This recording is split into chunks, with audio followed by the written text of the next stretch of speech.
here with LJ at the Christian Science Church in Coronado doing a demonstration of the organ. And I was wondering, do you know how old the organ is? Well, yes. The organ was originally installed in 1927 when the building was erected. Wow. So half of the organ is from that vintage, and there was an addition in the 60s by Leonard Dowling. So the original organ is from 1927, and then it was added upon in the 60s. And then you did more work on it, right? We have revoiced the principle.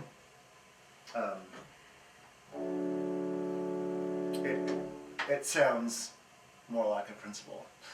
It wasn't voiced, it was just kind of thrown on the chest when it was installed, and now it's been properly voiced and it speaks properly.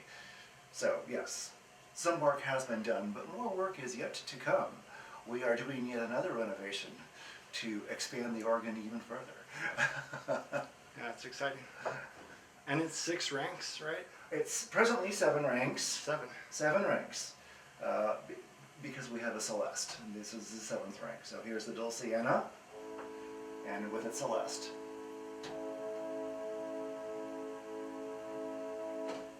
Everything is duplicated, which is what we're going to, one of the things we're going to ultimately fix when we do an organ renovation. So the open diapason that you have on the Swell is the same open diapason that you have in the Great, which ideally you would like to have 2 different diapasons, and even, you know, your own separate pedal diapason, but this organ is heavily unified.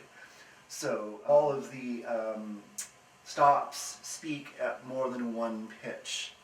And there's 61 notes on the keyboard, so you need 61 notes for every note to play in that specific pitch.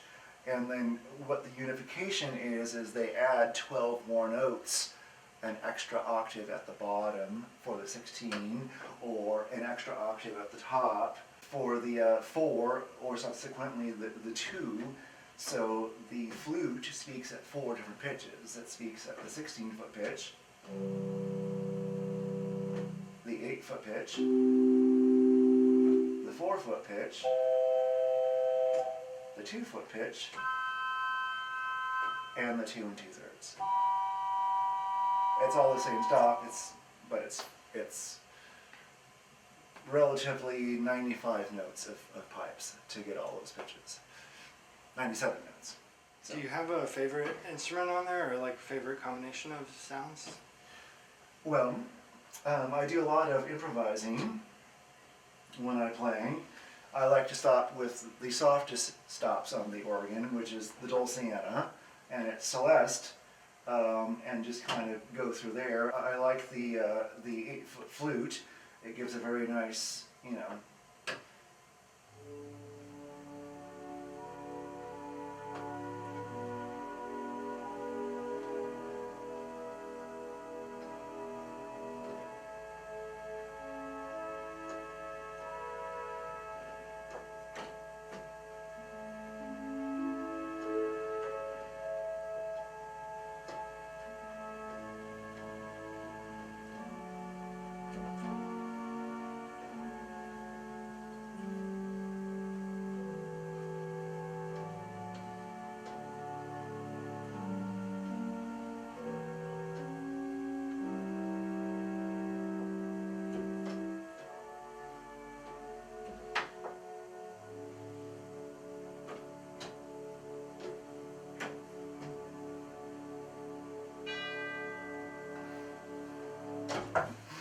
Nice. And do you ever push down, like, do you ever use all the stops at the same time? Or will it sound funky? Well, you have, as previously noted, the 2 2/3, which is a mutation. Yeah. And you also have a 1 3/5, which is another mutation, which does make it sound more or less like a German Baroque instrument. So it's wise to use it sparingly, because playing full chords isn't exactly the most attractive thing in the world. You probably want to single out a melody line or something, you know.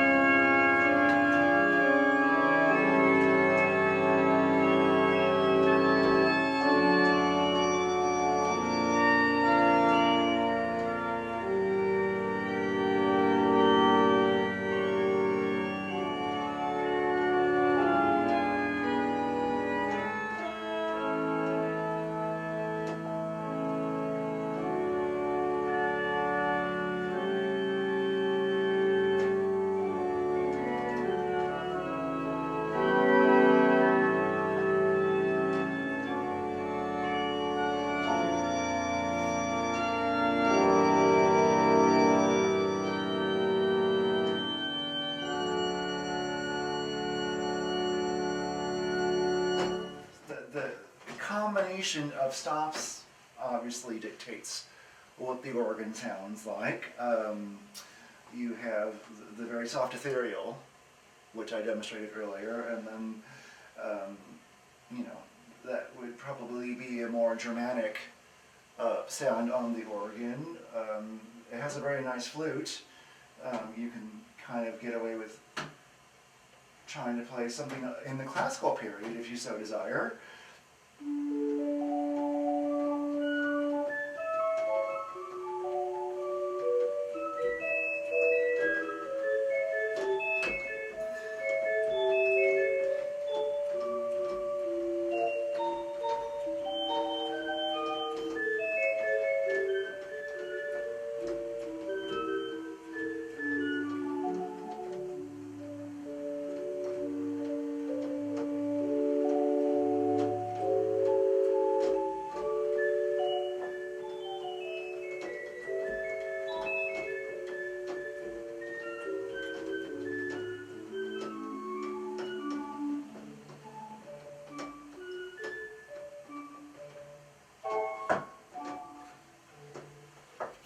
And there are no brass instruments, right? It's only flute or strings and winds mostly? Well, there are strings. There are, obviously the flute pipes are three strings, principals, and flutes. We do have a couple reeds on this instrument.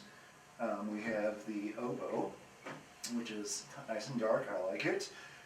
It can be accentuated with the solitional, give you a nice, so here's the oboe by itself. But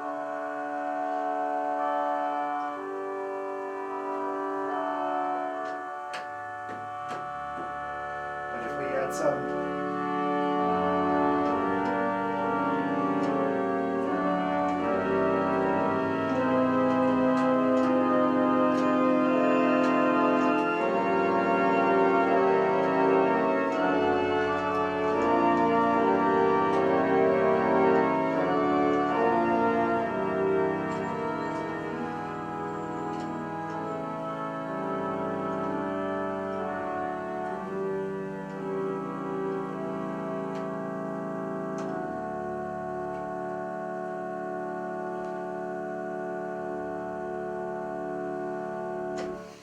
And then of course we have the vox humana, which never stays in tune, so Good to know. let's see what it sounds let's see what it sounds like.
So an effective use that adds a little brightness and color on the organ is called a mutation. They've actually tried to use this in compositions with the orchestra. One person was successful with it. Ravel and Bolero uses a mutation. I'll leave that to you to find out where it is. But I will demonstrate the use of a mutation for you. Here's the 8-foot pitch with its octave and the mutation, which is the 5th above. And with it you can play very beautiful pieces, like this one, written not by Bach, but by his teacher, Dietrich Buxtehude.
present organ, we have the 16-foot board-in, but the board-in is a stopped pipe, which means that normally if you have a 4-foot pipe, that is the total length of the pipe.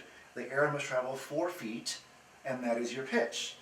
This is the pitch of a 4-foot C. However, in a 16-foot pipe, because it's stopped, the air can't escape out the top of the pipe. It must travel back down, which means it's now traveled twice the length, which means it's an octave lower. So now an 8-foot stop, in effect, becomes a 16-foot stop, and here's 16-foot C. And this is the original tone, the 8-foot and then the 4-foot. Now, part of the renovation on the organ expansion that I mentioned earlier, this organ is heavily unified, and what's here is very nice, but it doesn't give you a lot of options. And as an organist, we like options. We like different colors, different timbres. In the plans, right now, as previously demonstrated, our biggest reed is an oboe, which is nice and dark, and I like nice and dark, but I'd like to have a trumpet. A trumpet is nice and bright, and when you use some of these bigger mutations that make the organ sound slightly more baroque, as I demonstrated earlier, the trumpet will soar above all of that and give you a beautiful presence.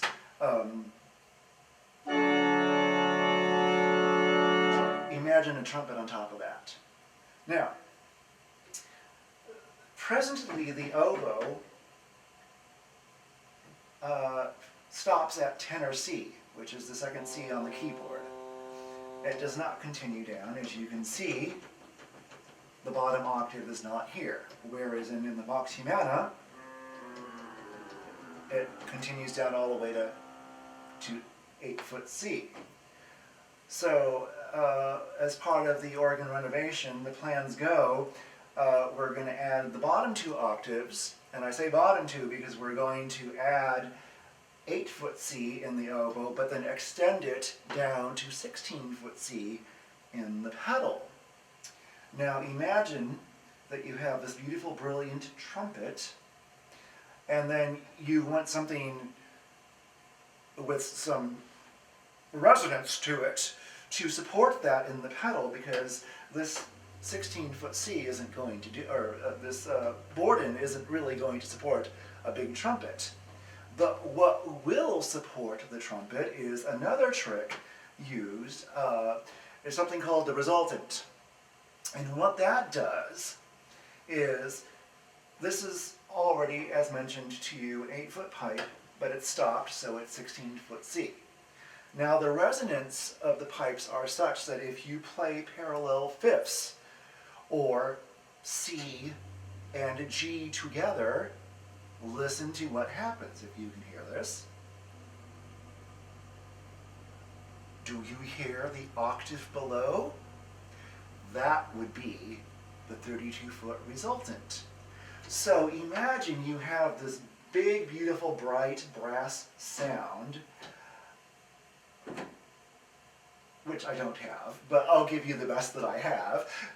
And here's the bottom D, and here's the resultant.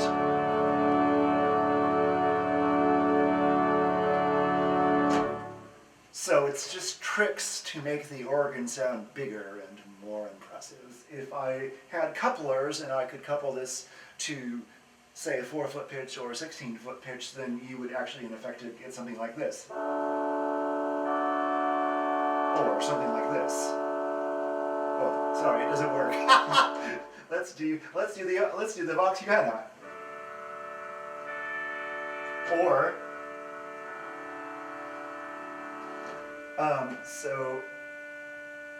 and we have a cipher. There we go. So, but in effect, what happens with all these stops, where the same stop, speaks at different pitches, it works in the same way almost as a coupler. So if I'm playing along and I'm using my 8-foot diapason, you know, and I'm playing.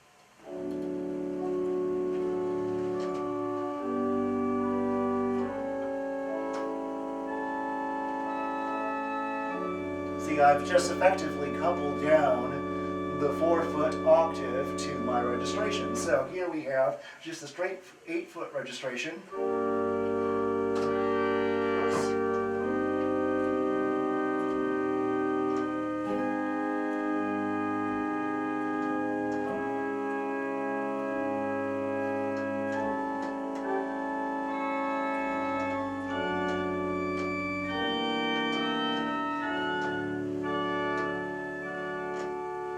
Adding the 2-foot.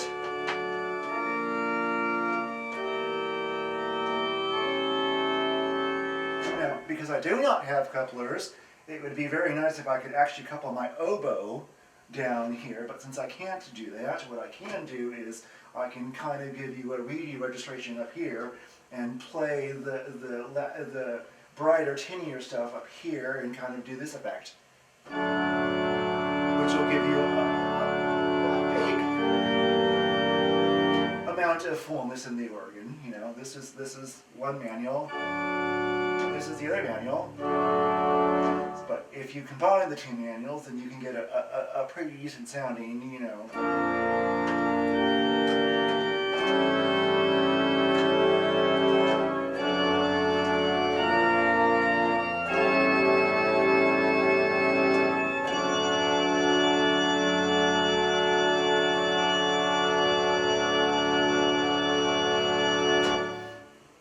We did not mention the chimes. It goes from tenor A to not quite 2 octaves to F. So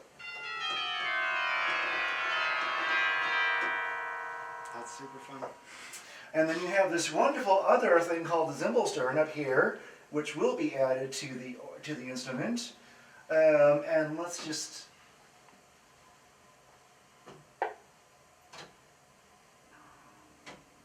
Surprise you.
Different effective things, even with limited resources. Yeah, I think I like the Buxtehude because it has kind of a funky sound. Yeah. Well, and with the tremolo, I had it tuned down. Oh. The tremolo was way woo, and it sounded very much like a Wurlitzer, and we didn't really like that. So.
Vox with tremolo and not. This organ in many ways did more resemble, I think, the symphonic organs in the 1920s. There's many different styles of voicing and whatnot, which is, as I mentioned earlier, the German Baroque. So they're called Swell Shoes, and depending on the size of the organ, depending on how many divisions you have, the choral division and such, you might have many sets of shoes, but this is a small instrument, so I have one chamber, I have one swell shade, and this operates the swell shades. Well, what the swell shades are is there are a bunch of louvers that open and shut, which either allow the sound to come out or muffle the sound, and that's very effective. You may have heard already in my playing, sometimes it's literally swells where it gets louder and then it quiets down, and that's especially effective on some of the quieter stops. And I will just give you a little demonstration on how this works.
This next pedal over, the crescendo pedal, makes the organ louder, but by adding stops.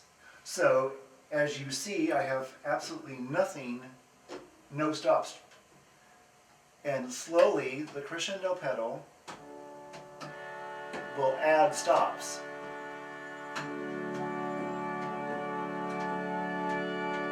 To what is essentially full organ, which isn't very impressive on this instrument currently, but where that is effective is if you are playing, and you're playing a hymn or you're doing whatever, and you want to quickly add stops. You can be playing.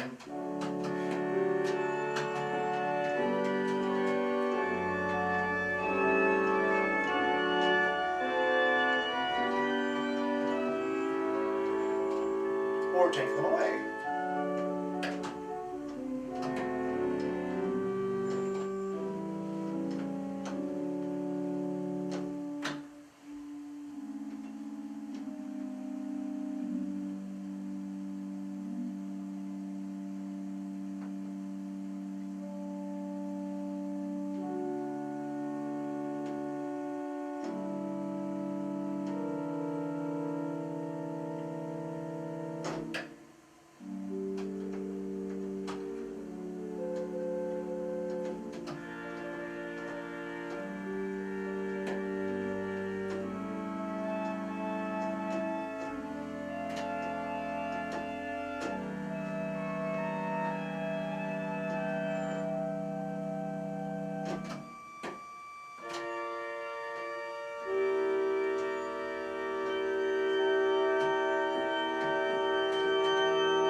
That's full organ.